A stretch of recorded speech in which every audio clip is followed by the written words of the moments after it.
Hi, I am Nico Rizzo, and this is a video reflection of my my lab for the public speaking course with Professor Ward.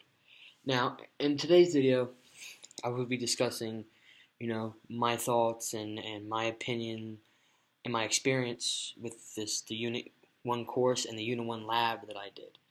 Now, the Unit 1 lab assignment was a new experience for me, I feel, and I think it was very showed me a lot of things that I could have done better. Gave me a lot of experience in these type of things. Like what I'm doing now is something new to me. I'm not used to interviewing, on camera or do an interview. It really helped me learn so much, and I think going forward with different projects, I'll be more comfortable with situations. I think I'd become better at it. Um, So, the one topic that I picked, that I decided to do was what is the relationship between self confidence and communication skills amongst kindergartners through second graders? And the person I interviewed was my lovely mother, Sherry Rizzo. She's a teacher. She's been teaching for 33 years now in the public school system at Hopewell Crest Elementary. So she has really a lot of experience with children and being around for 33 years. She really loves her job. So I think her opinions and she was the perfect one to interview for this topic because I don't know another person that I think is has more experience dealing with children all day at a daily basis than what she does. And she teaches not just she's a librarian, but she doesn't teach just library. She teaches Spanish. She teaches remedial English, and she's teach remedial math before. So, with the main questions that I had for her, I gave her I asked her some general background, I also asked her what, what inspired her to be a teacher and why did she do it, and I asked her the question about self confidence and communication skills and what is the relationship between them, both from kindergarten through second graders, and it was very not shockingly, but it was definitely not the answer I thought I was going to come up with or think of. She definitely it was a good it was very I think she did give some my mother did give some very good points. Uh, at the end of the day, I came out with the fact that excuse me, I came out with the fact that the relationship between self confidence and communication skills from kindergarten to second graders is relatively the same to me. It's the same. They're still you need they always still build up. They build up communication skills. It's the same thing from kindergarten to second. Be nice, how to be nice, how to share, how to deal with certain situations and everything.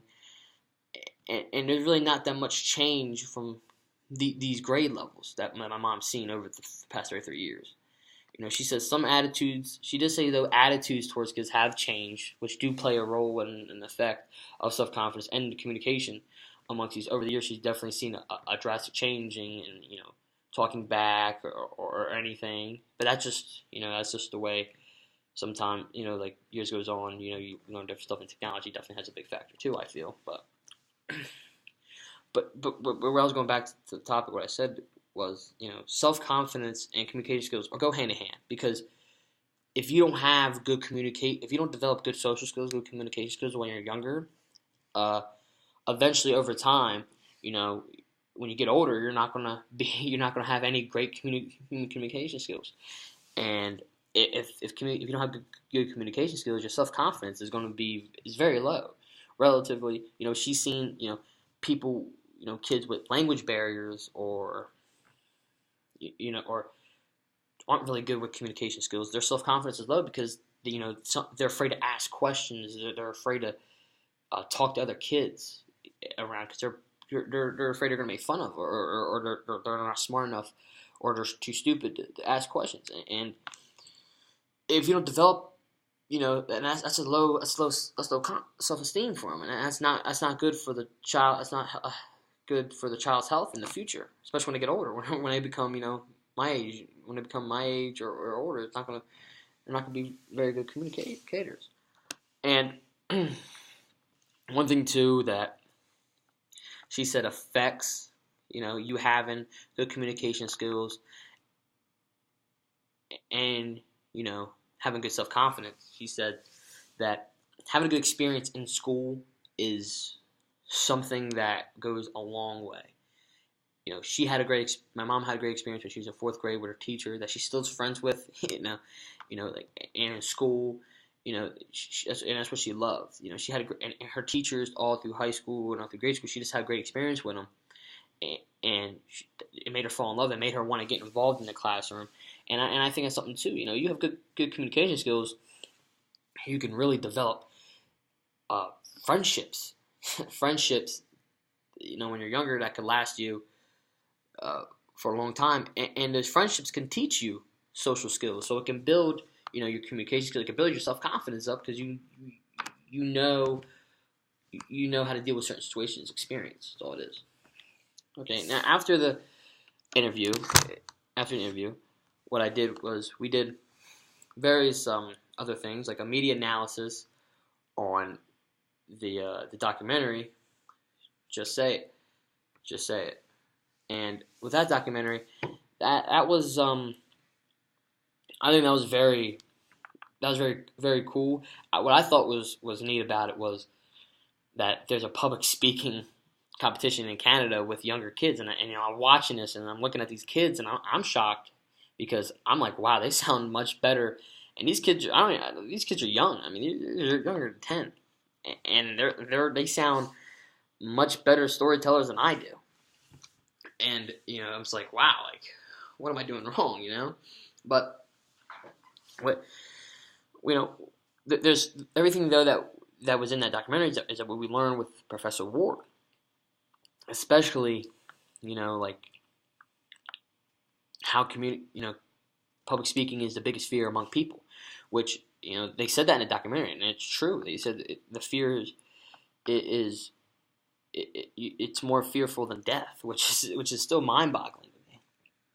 And a lot of the tips that the kids gave us gave the person that was doing the documentary was basically the same things that Professor Orr said in our class. How to be an effective communicator. How do you do it? They practice. They take their time. They listen to feedback. They listen to people's feedback and what they should do, should not do. Another thing that they do pretty well is that they manage, the fear of public speaking. Because believe it or not, most of these kids still get nervous, even though they've done this a long time. Get nervous going up to talking to a lot of people. Now it's about how you manage that is really what helps you become a better public speaker, and that's something that I took from that interview. Another thing that I've learned is that this whole lab experience it really showed me that this can help me. This, like I said before, this can help me so much in so many ways, especially not just in the classroom, but outside in the business world because I'm a sports management major. It can help me so much because, like I said, I'm posting stuff on YouTube. Never done that. I'm uploading videos to YouTube. I'm posting stuff on a blog, and I've done that. Recording myself. It's a whole new world for me. And I think just doing this lab made me a much better public speaker and a better communicator just from doing this. And I think that goes a long way in the future. So this is it for my video analysis. I'm Nico Rizzo.